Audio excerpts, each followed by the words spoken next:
Bienvenidos. Hoy hablaremos del consentimiento informado e el informe médico de lesiones en el marco de los derechos humanos.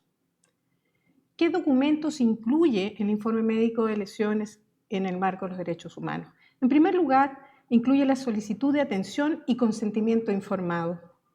En segundo lugar, el informe médico de lesiones propiamente tal.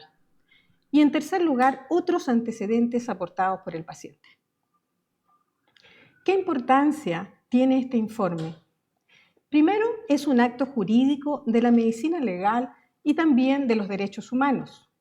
Es un documento que se constituye en sí mismo como un registro válido y es un elemento esencial si se judicializa la vulneración de derechos humanos. ¿Qué resguardos necesarios tenemos que tener presente al usar estos documentos? En primer lugar, tenemos un formulario, que es el que ustedes tienen en disposición ya liberado. Si se fijan, este es un formulario para personas mayores de edad. Dice, solicitud de atención y consentimiento para registro de imágenes y uso de la información. Importante tener presente que este documento solo lo llena el paciente y lo llena de puño y letra. En su primera parte está la formalización de la solicitud de atención del paciente. Y ustedes verán que es importante situarse en el lugar, en la fecha y en la hora donde se atiende, así como todos los datos de la persona, su nombre, su cédula de identidad o pasaporte, la fecha de nacimiento, la edad, el domicilio, la comuna, la región, el teléfono de contacto y el correo electrónico. Luego de que se ha llenado esa parte, el paciente expresa su voluntad en forma explícita. ¿Cómo lo hace? Primero, en relación al uso de su información. ¿Qué va a disponer el equipo de derechos humanos en relación a la información que se recabe de la evaluación médica de lesiones? El paciente tiene derecho a decir si quiere o no quiere que se use esta información. Hay 4 o 6 preguntas que ustedes deben respetar. ¿En qué otro punto el paciente expresa su voluntad? ¿Quién recibe el informe? Y aquí es muy importante porque solamente debe el paciente poner expresamente quién debe recibir ese documento. Y la parte más importante de esto son las firmas. ¿Por qué? Porque nosotros estamos regidos por el principio de confidencialidad y reserva de la información. Esto quiere decir que vamos a respetar a cabalidad la voluntad del paciente que así lo haya expresado en este documento. ¿Cómo continuamos una vez que el paciente haya hecho el documento de consentimiento informado? Vamos a efectuar una revisión. Primero, si el paciente solicitante es mayor o menor de edad, dependiendo, si es menor de edad, tenemos que tener el tutor legal, padre o madre, dependerá de eso. Hay que ver si ha respondido cada una de las preguntas que contiene el formulario. En segundo lugar, que la letra sea legible. Esto es muy importante a la hora de poder identificar detalles del paciente. En segundo, que no existan enmendaduras. Las enmendaduras no debieran estar nunca en un acto jurídico. En cuarto lugar, que precise con absoluta claridad a quién se remite o entrega el informe, nombre o correo electrónico, y que esté debidamente firmado. A continuación, continuaremos con la parte del informe médico de lesiones propiamente tal. Ok, seguimos entonces, ¿verdad?, con lo que conlleva el informe médico de lesiones en el marco de derechos humanos. En primer lugar, es tremendamente importante explicitar los datos que salen al principio, como ustedes pueden ver, que tienen que ver en relación a la calle, el número, la región de Chile, la fecha, el año, es súper importante, y la hora en la cual nosotros estamos entrevistando a este paciente, ¿ya? Dentro de la identificación del paciente está el nombre legal y el RUT, que son los datos que más tenemos nosotros que corroborar. El perito debe llenar estos datos en el computador y debe tener a la vista la cédula de identidad de la persona que está entrevistando. A lo largo de el desarrollo de las pericias que nosotros hemos hecho, hemos ido incluyendo ciertas cosas como por ejemplo el nombre social, que tiene que ver con que muchas veces hemos entrevistado a pacientes transexuales cuyo nombre legal no coincide con el social y por eso hemos considerado, en vista de que la inclusión es tremendamente importante dentro de nuestros informes, colocar estos datos. Los otros datos, la fecha de nacimiento, nacionalidad, igualmente si pertenece o se siente perteneciente a alguna etnia. Estos datos, como dijimos, tienen que ser llenados por el perito. Entre los antecedentes mórbidos, ¿verdad? Si el paciente es crónico de alguna enfermedad, si el paciente, además, que es muy importante, si tiene otros antecedentes. Tenemos en nuestro país, ¿verdad? Existe el programa PRICE, existen leyes que reconocen la vulneración de derechos humanos y por lo tanto es súper importante consignar dentro de los antecedentes relevantes la historia familiar de vulneración de derechos, si pertenecen a alguno de los informes Valech o Rettig, si pertenecen al programa PRICE o si presenta además la persona entrevistada otras vulneraciones de derechos humanos anteriormente, antecedentes de detención, etc. ¿Ya? ¿Cuáles son los métodos de diagnóstico que nosotros utilizamos? Principalmente el examen físico. Podemos además anexar imagenología, exámenes u otros del paciente, como veremos más adelante. En el relato del paciente, nosotros siempre tratamos que el paciente sea lo más preciso posible en lo que respecta al día, ¿verdad?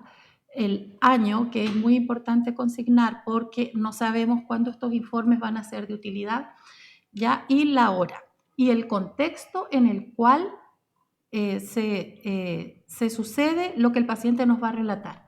Por ejemplo, el día 18 de octubre, ¿verdad? A las 5 de la tarde, en 2019, en la Plaza Italia, o bien llamada Plaza Dignidad, ¿verdad? Me encontraba participando de las manifestaciones y sucedió. Entonces, es tremendamente importante la claridad en el relato, ¿ya? Y que tenga la mayor cantidad de detalles posibles para que podamos nosotros constatar la situación, como veremos más adelante. En Chile, ¿verdad?, existen leyes que castigan la discriminación, por eso nosotros hemos considerado importante incluir en nuestros informes distintas formas de discriminación por la cual el paciente pueda sentir que fue vulnerado. Dentro del diagnóstico clínico de las lesiones establecemos nosotros un examen mental. Nuestros informes son hechos por médicos y psicólogos, ¿verdad? O por personas formadas en protocolo de Estambul. Por lo tanto, es un examen que considera tanto la parte mental como la parte física. Es súper importante determinar las lesiones de una manera tremendamente explícita para poder hacerlas concordar con determinados tipos de lesiones, ¿verdad?, que pueden ser ocasionados por vulneración a los derechos humanos. El diagnóstico clínico incluye no solamente el diagnóstico físico, sino también el diagnóstico de salud mental, como veremos en otras cápsulas.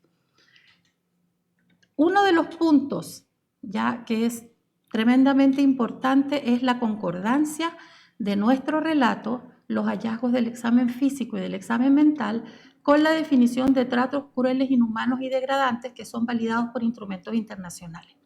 Entonces, nosotros tenemos que fundamentar que ese hecho que a nosotros nos están relatando, y por eso es importante la minuciosidad del relato, ¿verdad? De qué manera ese relato concuerda con las lesiones que encontremos o con los trastornos de salud mental, porque no necesariamente las personas que son vulneradas en sus derechos humanos tienen lesiones corporalmente visibles, sino que hay problemas, ¿verdad?, psicológicos que pueden marcar a la persona para toda la vida. Entonces, por eso es tremendamente importante que nuestro relato sea concordante con los hallazgos del examen físico y con los hallazgos de salud mental para poder establecer que concuerdan con la definición de tratos crueles, inhumanos y degradantes.